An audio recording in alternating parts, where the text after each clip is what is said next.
The first-class cabin of Majestic Air was a haven of tranquility, 35,000 feet above the Atlantic. Then the plane dropped. Not turbulence, but a sudden, sickening plunge that sent champagne flutes and terrified gasps through the air.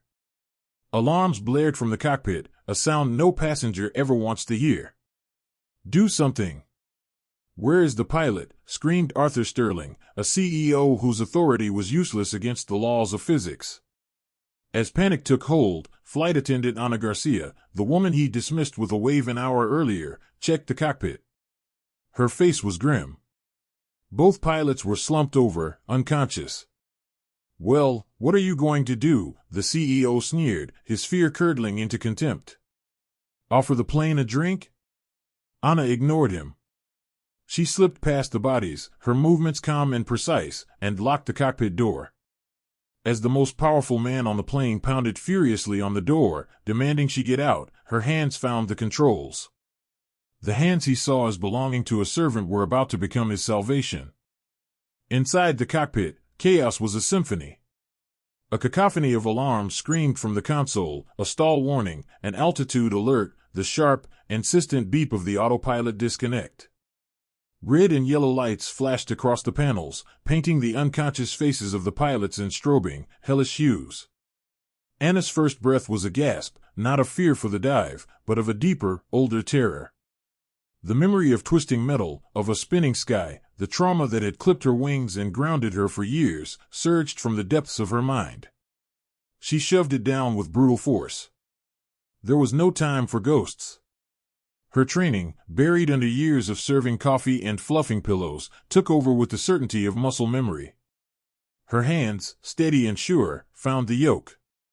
The controls were fighting her, the plane's automated systems trying to correct a fault she hadn't yet diagnosed.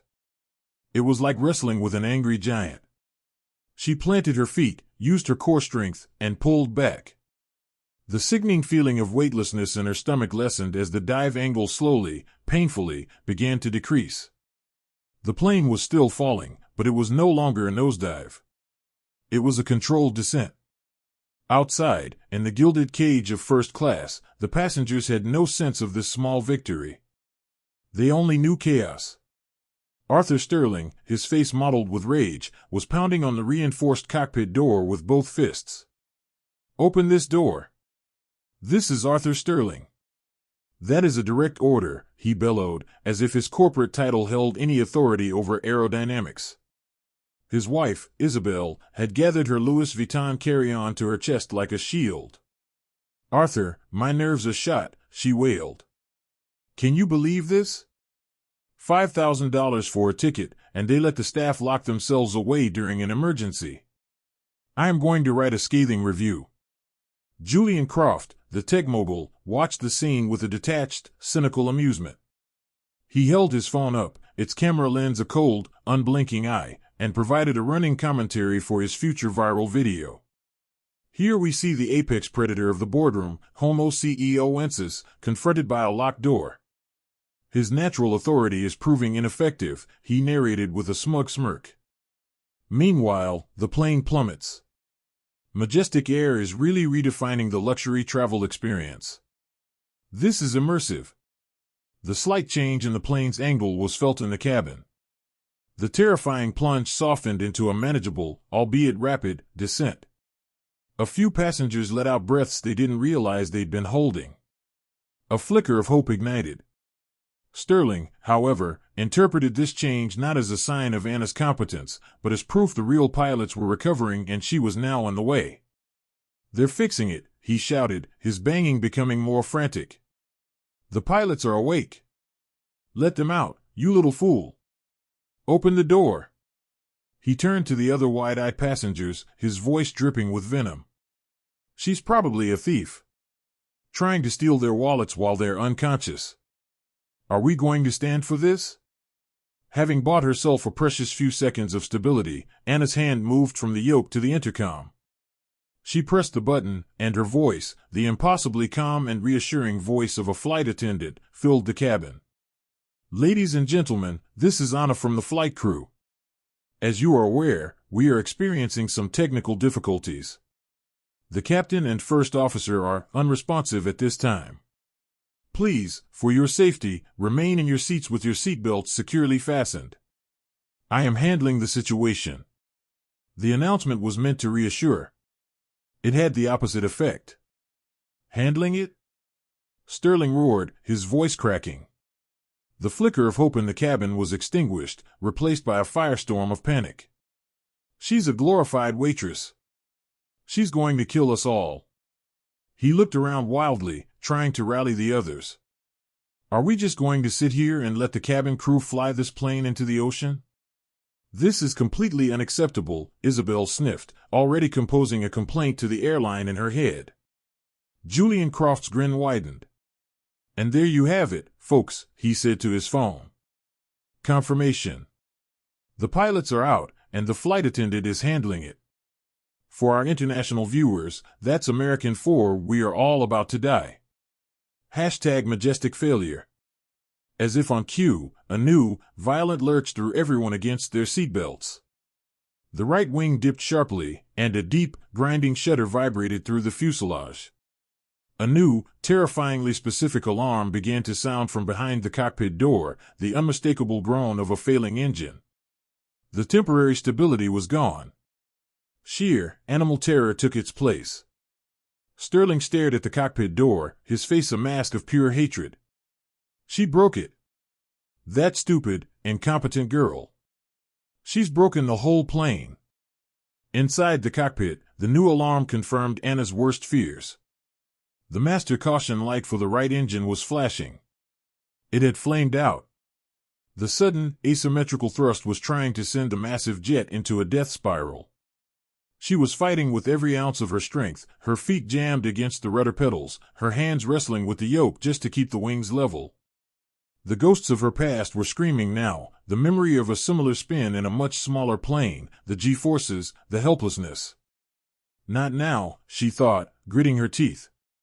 You don't get to fly this plane. I do. In the first-class cabin, the violent lurch had been the final straw. Arthur Sterling, convinced that Anna's incompetence was actively destroying the aircraft, decided it was time for a hostile takeover. That's it. I'm not dying on this multi-million-dollar death trap. We're breaking down that door, he declared to the terrified passengers. The co-pilot must have woken up by now. We have to help him.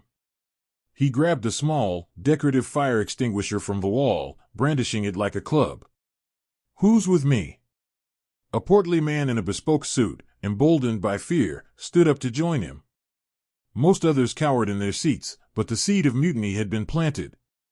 Sir, please, stop, an older gentleman with a kind face pleaded, rising from his seat. That door is designed to withstand a bomb blast. You are only creating a dangerous distraction. Sterling rounded on him. Sit down, old man, he snarled, shoving the man back into his seat. I didn't get where I am by listening to people who tell me what can't be done. I'm not going to be killed by a waitress with a hero complex. He and his new recruit began ramming the extinguisher against the cockpit door. The heavy thuds echoed through the cabin, a grim drumbeat of their escalating panic. Julian Croft was ecstatic, capturing every moment. And we have a full-blown mutiny. Passengers are attempting to breach the cockpit. You have to admire the initiative, even if it is completely idiotic. This is reality television at its finest. The relentless banging was a physical shockwave inside the cockpit. Ana could feel the vibrations through the floor, a dangerous distraction when she needed every ounce of her focus to keep the plane from tearing itself apart. She had to initiate the engine restart sequence, a complex series of commands that had to be performed in a precise order, all while manually flying a crippled jumbo jet. The thudding on the door was like a hammer against her skull. She grabbed the intercom again, her voice losing all its customer service softness. It was now sharp, clipped, and resonant with absolute command. The voice of a pilot. To the passengers attempting to breach this door, stop. Immediately. You are severely endangering this aircraft. I am flying the plane and attempting a critical engine restart. Sit down and buckle your belts. That is an order. The raw authority in her voice gave some passengers pause, but it only served to further enrage Sterling. The idea that this woman, this servant, would dare to give him an order was unthinkable. "You hear that?" "She admits it," he screamed triumphantly to the others. "She's just attempting a restart. She has no idea what she's doing. She's going to blow us up." In his rage, he turned to Julian Croft. "You," he barked. "You're a tech billionaire, right? You understand electronics. Get this door open." For the first time, Julian looked uncomfortable, lowering his phone. "This is a hardened security door, Mr. Sterling. It's not a smartphone. There's an override keypad right there." Sterling pointed to a small panel beside the door. "Every system has a backdoor. Find it." "I could try to short the circuits," Julian said hesitantly, "but there's a 90% chance I'll fry the entire avionics panel, including whatever she's using to fly the plane right now." Sterling's eyes were wild. He didn't care. "Do it," he commanded, then turned his fury back to the door. He hammered on it one last time. "Listen to me, girl," he shrieked, his voice raw. "You have 60 seconds. You get that engine restarted and this plane flying level in 1 minute, or we are coming through this door. And I swear, if the pilots are harmed, you will rot in a prison cell for the rest of your life. Your time starts now." The ultimatum hung in the air, more terrifying than any alarm. Ana was in an impossible position, fighting a crippled plane, her own traumatic memories, and now, a ticking clock enforced by a mutiny at her back. Ana has 60 seconds. 1 minute to silence her own demons, restart a jet engine, and save the very people trying to break down the door to stop her. We've all faced moments where the biggest obstacle wasn't the crisis itself, but the voices telling us we couldn't handle it. If you believe in the quiet strength that emerges in the darkest moments, and you're rooting for the hero no one saw coming, then do one thing for me. Hit that subscribe button right now. By joining us, you're standing with every person who's ever had to prove the doubters wrong. Let's see if she can pull it off, together. 60 seconds. The word echoed in the cockpit, a ridiculous, impossible deadline. Outside, the heavy thuds of the fire extinguisher against the door were a frantic, metallic heartbeat counting down Ana's life. The plane shuddered, fighting her control as the single engine strained to keep them airborne. The alarm screamed. The ghosts of her past howled in her ears. And then, a strange and total calm descended upon her. The noise began to fade, the frantic banging, the shrill alarms, even the screaming of her own trauma, all receded until they were a distant, muffled hum. Her world narrowed to the cockpit, to the feel of the yoke in her hands and the vibration of the fuselage beneath her feet. This was what she had run from, this terrifying intimacy with the machine. She had been a prodigy, an aerobatic pilot who didn't just fly planes but danced with them, feeling the currents of the air and the strain on the metal as if they were her own nerve endings. The accident had turned that connection into a source of terror. But now, in the belly of the beast, it was her only salvation. She let go of the yoke with her right hand. The plane immediately lurched to the right, pulled by the asymmetrical thrust. A fresh wave of screams erupted from the cabin. Outside the door, Sterling roared in triumph and terror. "She's lost it. She's given up. Charge!" Julian Croft, his phone still recording, captured the moment. "Well, folks, it appears our captain has officially checked out. It's been a while." He never finished the sentence. Because Ana's right hand was not giving up. It was a blur of motion over the overhead instrument panel, a place cluttered with dozens of identical-looking switches and knobs. Her eyes remained fixed on the attitude indicator, on the horizon line she was fighting to hold. She wasn't looking at the switches. She didn't need to. She knew this cockpit by heart, by touch, by memory. Her fingers danced across the panel, each movement precise, economical, and impossibly fast. Fuel pump off. Crossfeed valve closed. APU bleed on. Ignition sequence initiated. It was a complex and unforgiving checklist, a procedure that, if done incorrectly, could turn the engine into a bomb. In the cabin, the older gentleman, Mr. Chen, a retired aeronautical engineer for a rival company, had his eyes closed. He wasn't praying. He was listening.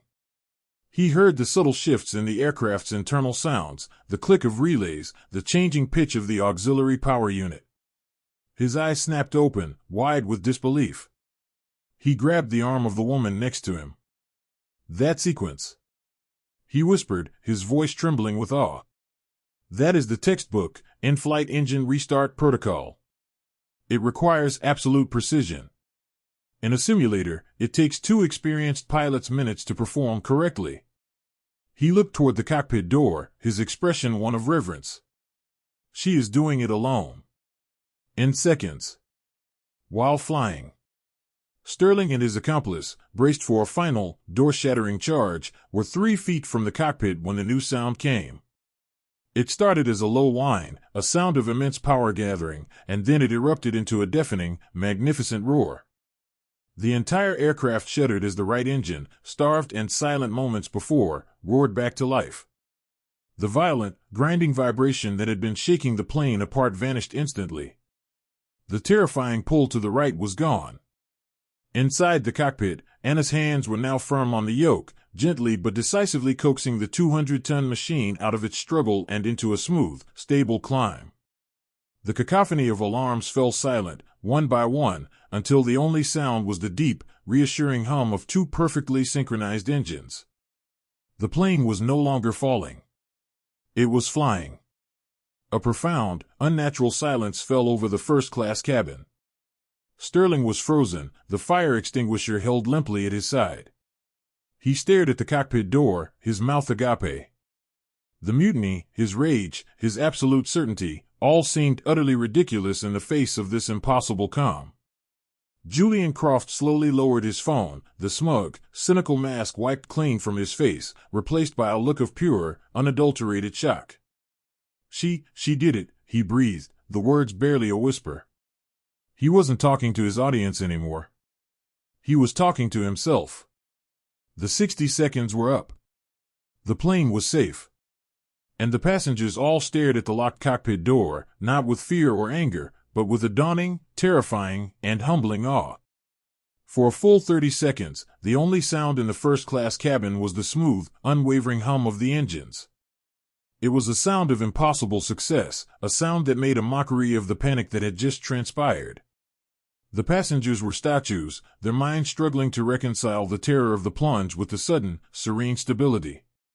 Then, the intercom crackled to life. But the voice that spoke was not the soft, deferential tone of a flight attendant. It was a new voice, calm, crisp, and radiating an authority that was absolute. "Ladies and gentlemen, this is the person in command of the flight deck. We experienced a right engine flameout and a cascading avionics failure. The situation is now under control." A slight pause. "The captain and first officer remain incapacitated. I have assumed full control of the aircraft. We will be diverting to the nearest suitable airport. Please remain in your seats. Cabin crew, please prepare the cabin for landing procedures."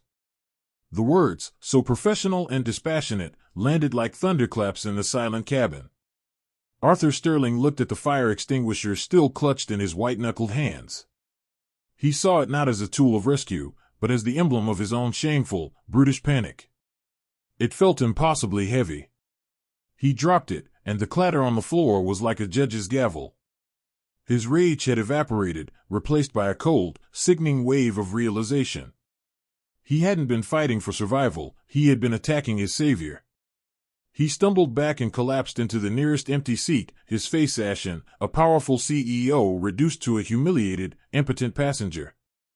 Across the aisle, Julian Croft stared at the screen of his phone. He was not looking at his followers' comments, he was watching the footage he had just shot, his own smug face narrating the incompetence of the crew, his gleeful capture of Sterling's mutiny. The viral hit he'd envisioned now looked like a career-ending document of his own staggering arrogance. With a trembling finger, he navigated to the file and pressed delete. For the first time in his life, he had been confronted with a reality so profound it could not be spun, mocked, or monetized. It was Mr. Chen, the retired engineer, who finally broke the spell. He unbuckled his seatbelt and stood, turning to face the other passengers. His voice was steady and clear, cutting through the stunned silence. For 45 years, he began, I designed, tested, and certified the engines for aircraft like this one. I have spent 10,000 hours in simulators, running through every possible failure scenario. He took a deep breath, his eyes fixed on the cockpit door. What we all just experienced was not a simple restart. It was a controlled, manual recovery from a catastrophic systems failure. A procedure that would have pushed a fully conscious, two-pilot crew to their absolute limits. He looked around at the faces of the wealthy and powerful, letting his words sink in. That young woman in there did not just save this airplane. She performed a miracle of modern aviation. We are not in the hands of a flight attendant. We are in the hands of a master. His words hung in the air, cementing the truth. The awe that had been dawning on them was now in full bloom. The fear was gone, replaced by a sense of profound, humbling gratitude. Then, another sound entered the cabin, faint, but audible. It was the one-way audio feed from the cockpit's radio transmissions, a legal requirement during a declared emergency. Ana's voice, now stripped of all passenger-facing softness, was a rapid-fire string of professional jargon, speaking to air traffic control. Mayday, Mayday, Mayday, Majestic 77 Heavy. We have experienced dual-pilot incapacitation and a number 2 engine flameout. Engine restart was successful. Aircraft is stable. I am in sole control of the aircraft, repeat, sole control. A tinny voice crackled back from the radio. Majestic 77, roger your mayday. Can you confirm the qualifications of the person at the controls? There was a brief pause. Every passenger leaned in, desperate to know who this woman was. Air traffic control, Ana's voice came back, impossibly cool. Person at the controls is a member of the cabin crew. I hold an expired airline transport pilot license with 4,200 logged flight hours, 1,000 of which are on this Boeing 777 airframe. I am in full control. Now, about that Vector de Gander International. The revelation hit the cabin like a shockwave. 4,000 hours. It was the experience level of a senior captain. Sterling physically recoiled in his seat as if he had been struck. Julian Croft closed his eyes, his cheeks burning with shame. The woman they had mocked, the servant they had tried to overthrow, was more qualified to be in that cockpit than almost anyone on the planet. Their humiliation was complete, broadcast for all to hear. The journey to Gander International Airport was the quietest transatlantic flight in history. The terror had subsided, replaced by a kind of hushed, communal reverence. Every passenger sat in silence, their eyes either fixed on the cockpit door or gazing out the window at the endless blue of the ocean, now a symbol of passage rather than a terrifying end. They were all acutely aware that their lives depended entirely on the quiet woman they had misjudged. Inside the cockpit, Ana was a steady and focused intensity. There was no time for relief. She had saved the plane from falling out of the sky, but now she had to land it, a two-person job that would test her to her absolute limits. She methodically worked her way through the pre-landing checklist, her voice a soft, steady murmur in the small space as she called out each item to herself.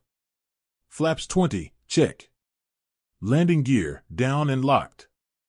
Autobrake set to 3. The coast of Newfoundland appeared on the horizon, a welcome sight. The Gander air traffic controller's voice was a calm presence in her ear, but the weather report was less than ideal. A stiff, 20-knot crosswind was blowing across the runway. Landing a 777 in a crosswind was a delicate, dangerous dance. For a moment, the ghost of her past accident flared, the memory of a crosswind, a miscalculation, the sickening lurch of a failed landing. She squeezed her eyes shut for a second, pushing the memory away. That was a small stunt plane. This was a heavy, stable giant. And she was no longer the reckless girl who flew it. As the plane began its final descent, the passengers could see the runway lights cutting through the gray afternoon. Mr. Chen, the engineer, watched the wings' flaps and ailerons adjusting with microscopic precision. He leaned over to the passenger beside him. "Look at that," he whispered, pointing. "She's crabbing the aircraft, angling it into the wind to maintain a straight course. Her control is exquisite. It's like watching a surgeon at work." The automated voice of the ground proximity system began its final litany in the cockpit, a calm, synthetic countdown to reality. 500. Ana's hands were light on the yoke, her feet making tiny, constant adjustments to the rudder pedals, countering the push of the wind. 100. The runway rushed up to meet them, a vast ribbon of dark asphalt. Sterling watched, his face pale, his hands gripping the armrests so tightly his knuckles were white. He wasn't praying for his life anymore. He was witnessing something he knew he was unworthy of. 50, 40, 30. With a final, fluid movement, Ana kicked the rudder, straightening the plane's nose to align with the centerline, and simultaneously dipped the wing to counteract the drift. The classic, beautiful, and terrifyingly difficult sideslip maneuver. 20-10. She pulled back gently on the yoke, raising the nose in the final flare. For a heart-stopping second, the massive jet seemed to float, suspended inches above the ground. Then, with a gentle puff of white smoke from the tires, the rear landing gear kissed the tarmac. It wasn't a hard, panicked landing. It was a whisper. A perfect, flawless touchdown. The cabin, which had been holding a collective breath, erupted. The sound was explosive, not just applause, but shouts, cheers, and unrestrained, cathartic sobs of relief. It was a tidal wave of gratitude, a roar of thanks for the miracle they had just been given. As the reverse thrusters roared and the plane slowed to a safe stop, Ana finally let her body relax. The superhuman focus drained away, leaving a deep, aching exhaustion in its place. Her hands, which had been so rock-steady, began to tremble violently. She leaned forward, resting her forehead against the cool plastic of the yoke, and let out a single, shuddering sigh. She didn't realize the intercom was still active. Her quiet, deeply human sound of exhaustion and relief, the first vulnerable moment she had shown, was broadcast throughout the entire cabin. The applause slowly quieted, replaced by a respectful silence as they listened to the sound of their hero finally allowing herself to be human. Ana sat alone in the cockpit, surrounded by the flashing lights of the emergency vehicles on the tarmac, the sound of her own breathing the only thing she could hear. She had faced a broken plane, a mutinous crew, and the ghosts of her past. She had won. The silence that followed Ana's sigh was one of profound, shared humanity. The passengers, who had just witnessed a superhuman feat, were now connected to the hero of the hour by that single, vulnerable sound. The rumble of the jet bridge connecting to the fuselage broke the spell. The main cabin door hissed open, revealing a team of paramedics and grim-faced airport officials. A voice announced that the aircraft was secure and the passengers could disembark. No one moved. Every single person in the first-class cabin remained in their seat, their eyes fixed on the closed cockpit door. Maria, the senior flight attendant who had been trying to manage the chaos in the cabin, walked slowly to the door. Her own fear had been replaced by a fierce, protective pride for her colleague. She knocked gently. "Ana," she called out softly. "It's over. We're safe. They're here." The lock clicked, and the cockpit door swung inward. Ana stood there, framed in the doorway. She wasn't a hero in a cape. She was a woman in a standard-issue uniform, her hair coming loose from its tight bun, her face pale and etched with exhaustion. She looked at the sea of faces staring at her and seemed to shrink, overwhelmed by the attention. For a moment, there was only silence. Then, one passenger stood up and began to applaud. A second later, the entire cabin was on its feet, erupting in a standing ovation so powerful it seemed to shake the plane. It was a raw, visceral roar of gratitude. People were openly weeping, clapping until their hands were red, their cheers a testament to the woman who had pulled them back from the brink. Ana, looking deeply uncomfortable with the adoration, gave a small, tired nod and began to walk down the aisle toward the exit. The passengers parted for her like she was royalty, reaching out to touch her arm, whispering thank you, as she passed. Then she came to Arthur Sterling. He was standing in the middle of the aisle, blocking her path. The arrogant, commanding CEO was gone, replaced by a gray, broken man. His expensive suit was rumpled, his face a mask of shame. He looked at this young woman, this flight attendant he had terrorized, and his whole world had been reordered. "Miss Garcia," he began, his voice a hoarse croak. I don't know what to say. My actions, my behavior, it was unforgivable. I was a coward." He couldn't meet her eyes, his gaze fixed on the floor. "I am so sorry." Ana stopped and looked at him. She saw not a monster, but a small, pathetic man, stripped of the power that had been his identity. She could have eviscerated him with a word, destroyed what little was left of his dignity. Instead, she offered him the slightest, most imperceptible nod of acknowledgement, a gesture that was neither forgiveness nor condemnation. And then she simply walked around him and continued down the aisle. The silence she left in her wake was a more damning judgment than any verbal assault. Sterling was left standing alone, a hollowed-out monument to his own hubris. As he stood there, his wife Isabel rushed to his side. "Arthur, are you all right?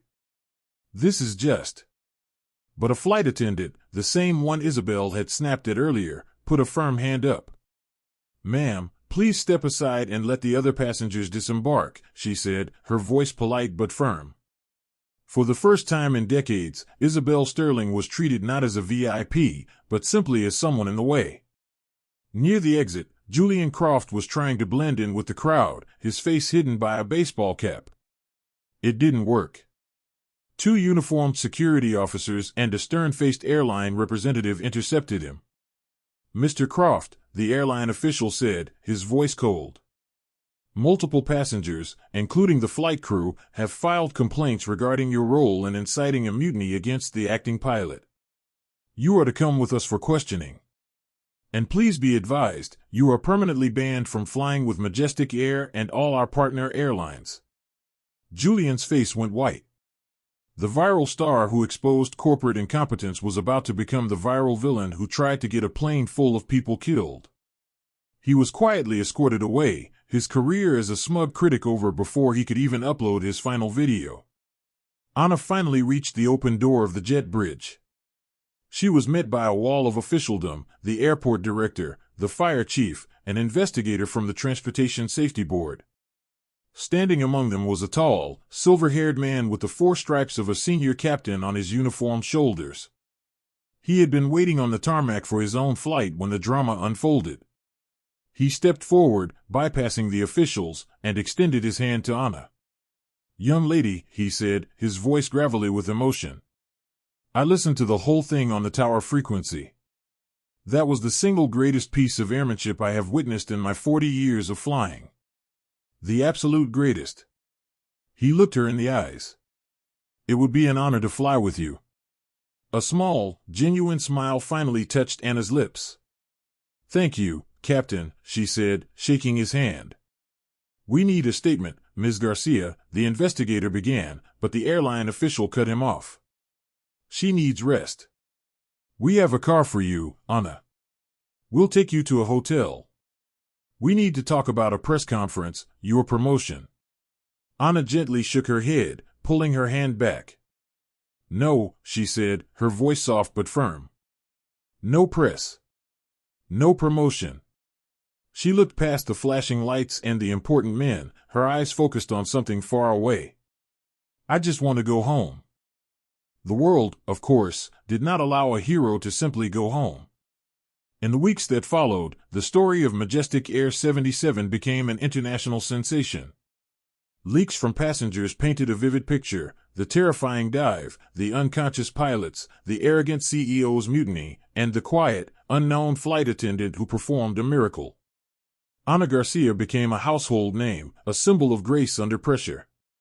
News channels ran speculative profiles, morning shows battled to book her, and Majestic Air, in a desperate act of public relations, offered her a position as their lead training captain with a 7-figure salary. Ana ignored it all. She had changed her number and retreated to the one place she felt safe, the small, rural town where she'd grown up, a quiet community nestled by a tiny municipal airfield. She had returned there after her accident years ago to heal, and she returned there now to escape a different kind of trauma, the suffocating weight of fame. Her small house was her sanctuary, the ringing of the disconnected phone a faint, ignorable noise. One afternoon, a news report playing on a cafe television caught her eye. The cheerin' read, Sterling forced out AS CEO. The report detailed how Arthur Sterling, already under fire for aggressive business tactics, had been unanimously ousted by his company's board of directors. Passenger accounts of his cowardly and dangerous behavior during the flight had caused a firestorm, cratering the company's stock price. The man who ruled boardrooms from on high had been brought down by his own arrogance at 35,000 feet. His power, his status, his identity, all gone. A fittingly quiet end for a man of so much noise. Ana watched the report without a flicker of emotion and went back to her coffee. His fate was of no concern to her. She was wrestling with her own future. The flight had proven something to her, she could still fly. The terror that had kept her grounded for years had been burned away in the crucible of that crisis. But knowing you can do something and choosing to do it are two very different things. Every day, she would walk to the edge of the local airfield and watch the small propeller planes take off and land. She would watch them dance in the wind, feeling a familiar ache in her soul, a mixture of love and fear. One crisp autumn morning, she wasn't alone. Mr. Chen was sitting on a bench, a thermos of tea in his hands. He had tracked her down not for an interview or a photo, but with the quiet understanding of a kindred spirit. He had visited her a few times, never talking about the incident, but about the beauty of wing design and the magic of aerodynamics. "It's a beautiful day for it," he said, nodding toward the sky. "A slight breeze from the west. Perfect for a takeoff." Ana said nothing, her hands shoved deep in the pockets of her old leather jacket. He didn't push. He just sat with her, a silent, supportive presence. Finally, she took a deep breath. "I'm terrified," she admitted, her voice barely a whisper. "I know," he said gently. "You weren't terrified when it mattered most, Ana. You flew a broken giant through a storm and brought it to heel. This," he said, gesturing to a small, two-seater Cessna parked on the tarmac, the same model she'd had her accident in. "This is just a memory. And you are no longer haunted by it." Something in his words clicked. He was right. She had faced the ultimate test and had not been found wanting. The ghosts of her past had no power over her anymore. She stood up and walked toward the little plane. Her steps were hesitant at first, then grew firmer, more confident. She ran her hand along the cool metal of the wing. There was no jolt of fear, only a familiar, welcoming hum. She climbed into the cockpit, the cramped space as familiar to her as her own home. She strapped herself in, her hands moving with a rediscovered confidence over the controls. From his bench, Mr. Chen watched as the propeller spun to life. He watched the little plane taxi to the runway. He watched it accelerate, its wheels lifting from the pavement with a joyful little skip. He watched it climb, a graceful silver speck against the vast, endless blue. High above the world, Ana banked the plane, the wing dipping toward the earth as she soared. A laugh, pure and unrestrained, escaped her lips. There was no screaming CEO, no terrified passengers, no failing engine. There was only the sky, the wind, and the profound, beautiful joy of flight. She hadn't just gotten her wings back. She had reclaimed her soul. Ana's greatest victory wasn't landing the plane, it was taking off again. Her story is a powerful reminder that sometimes the most terrifying emergencies are the ones inside ourselves. She didn't just save a flight full of people, she rescued herself from the fear that had kept her grounded. Now, I want to turn it over to you. What is a passion that you've had to fight for, or a fear that you have overcome to become your truest self? Share your story in the comments below. Let's build a community that celebrates not just the heroes who save the day, but the courage it takes to save ourselves. If stories about finding our wings again speak to you, make sure to hit that subscribe button and join us for the next journey.